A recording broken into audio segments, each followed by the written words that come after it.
Good morning, everybody. So in this video, I'm going to go over the difference between what happened to cause the inflation during the pandemic and what inflationary expectations may be going forward because of these tariffs. They are two different things. And I'm also going to explain why Airbus is telling US airlines that they might have to eat the tariffs themselves. They won't be able to pass it off to the consumer.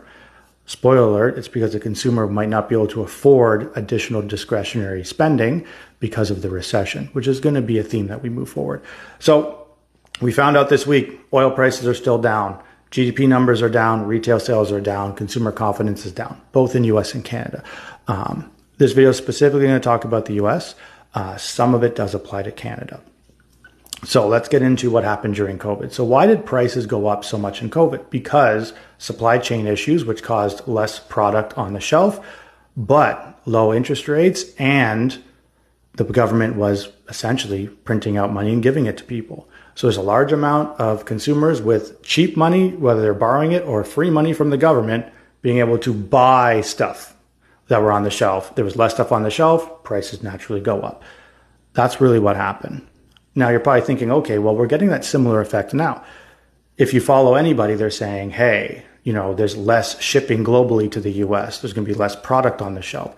Lowe's, Home Depot, Walmart, Target, many of these other retailers are telling the president, their CEOs are saying, hey, we don't have the product for the summer. We're going to start seeing shelves empty as time goes on with these tariffs the way they are. So you're thinking, okay, well, that's similar to the pandemic, less product on shelf. That means you're going to see inflation, which is why there is some inflationary expectations in the US because of that. But there's another problem.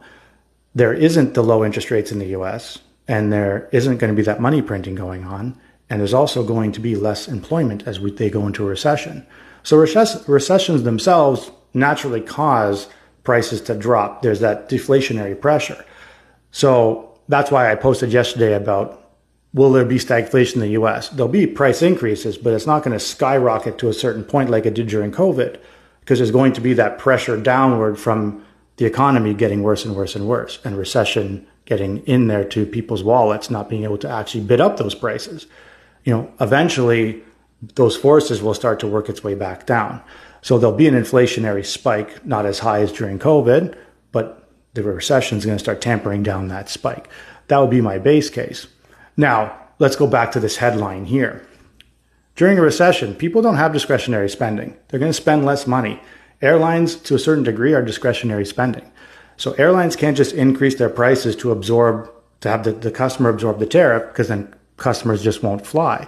So what they're going to have to do, and many other retailers, not just airlines, may be doing this at some point if things get really bad, they're going to have to drop their prices, absorb some, if not all, of the tariff, make less revenue per sale. And then what happens? Well, they have to make up their revenue somewhere. So many of these places might start laying off staff as well to try and gain some additional growth during that time, some additional revenue, save some of those dollars somewhere. So you can kind of see where that's a potential of where things are going to go. Now, once again, this is what I think could happen. There's only probabilities, there's no certainties. But yeah, so if things continue on, we can see that issue in the US of some inflation and then a bad recession pulling those numbers back down. So it'll be almost like a spike and then downward.